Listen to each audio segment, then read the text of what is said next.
If you're searching for more open-world games like Genshin Impact to play on your Android or iOS device, then look no further. Today, we're counting down the top 15 open-world games that offer a similar experience. So, let's explore some of the best open-world games mobile has to offer. Number 15.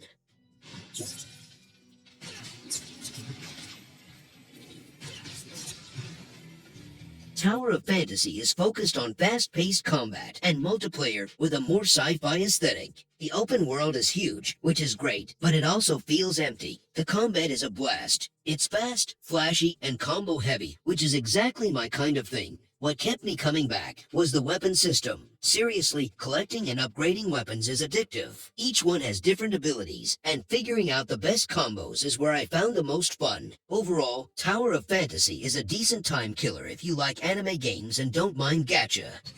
Number 14.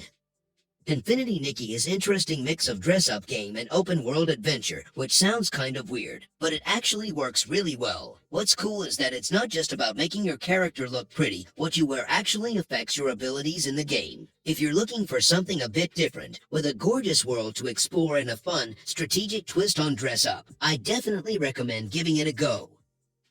Number 13.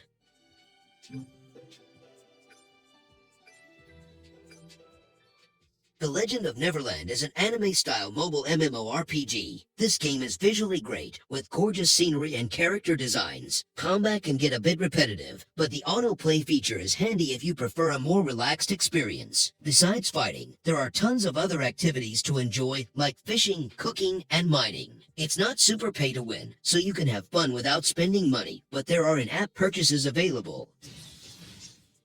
Number 12.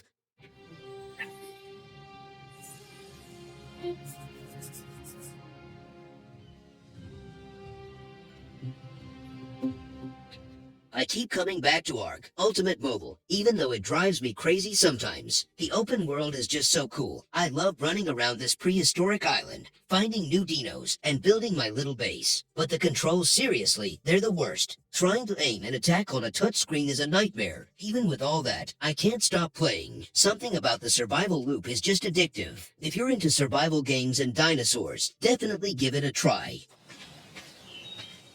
Number 11.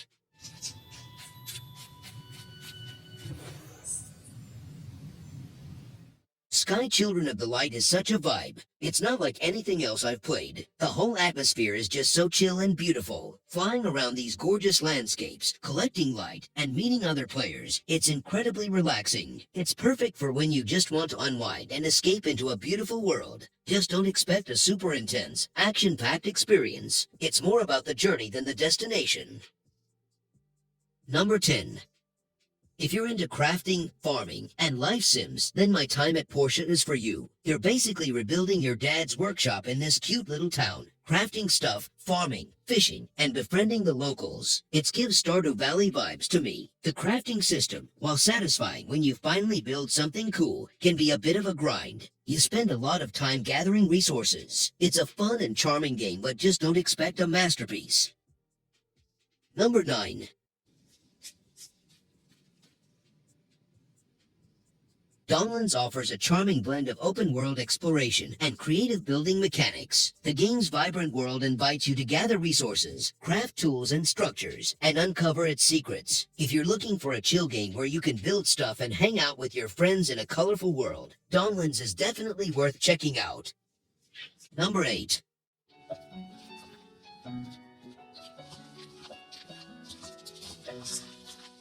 In Wilderness, you just run, fly, or transform into animals and wander around this beautiful, open world. No quests, no enemies, no real goals. The scenery is really pretty. Like, seriously, I've spent ages just taking screenshots. But after a while, I found myself wondering, okay, now what? There's not a whole lot to do besides explore. Still, if you're looking for a relaxing, visually stunning game to just chill out with, Wilderness is worth checking out.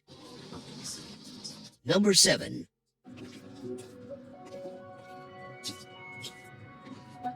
X-Astris is a really interesting mix of RPG and strategy. The 3D graphics are pretty impressive for a mobile game, and the turn-based combat, while a bit tricky at first, seems like it could be really rewarding once you get the hang of it. While the story isn't groundbreaking, it's enough to keep you invested in the world. It's a challenging but rewarding game that will keep you entertained for hours. Number 6.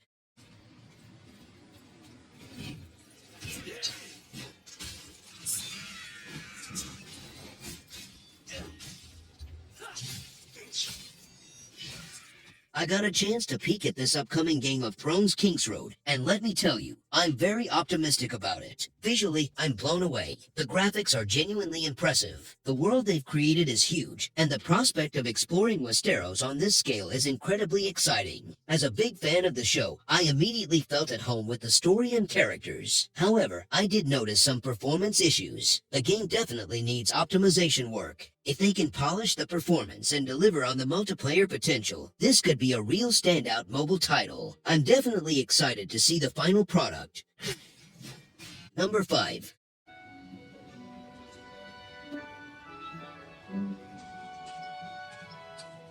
Crystal of Atlan is another anime-style MMORPG game. The gameplay is smooth and satisfying, with a variety of classes that feel distinct and powerful. Energy is the lifeblood of the game, and it's not always easy to come by. Free-to-play players will find themselves hitting a wall sooner rather than later, while those willing to spend can quickly zoom ahead. It's a classic pay-to-win scenario that can leave a sour taste in your mouth. Despite this, Crystal of Atlan is still a fun and addictive game. If you're willing to accept the limitations of its monetization, you'll find a world filled with adventure and excitement.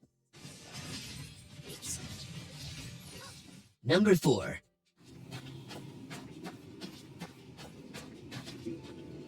Where Winds Meet is gorgeous-looking open-world action game. The Chinese-inspired landscapes are breathtaking, and I spent a lot of time just wandering around, taking in the scenery and messing with the photo mode. However, the gameplay itself is a bit unclear. I'm still not entirely sure what I'm supposed to be doing. There are quests, I think, but they're not always very well explained. And even on a relatively new phone, I've experienced some frame rate drops and occasional lag. Still, even with the somewhat confusing gameplay and performance issues, Where Winds Meet Mobile is worth checking out for the visuals alone. Number 3.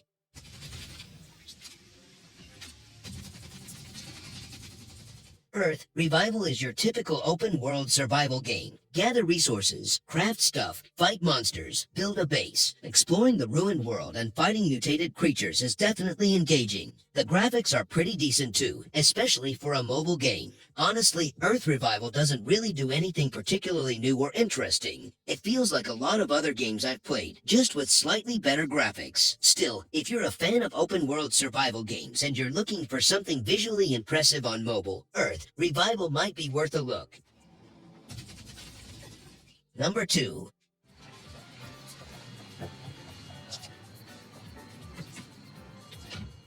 Neverness to Everness is an upcoming free-to-play open-world action role-playing game. Since it's not out yet, I can't give a full review, but from what I've seen it could be the next Genshin Impact killer. It's hard to give a definitive opinion on a game that's not finished yet, but Neverness to Everness has the potential to be something special. It's definitely one I'll be keeping an eye on when it officially launches. Number 1.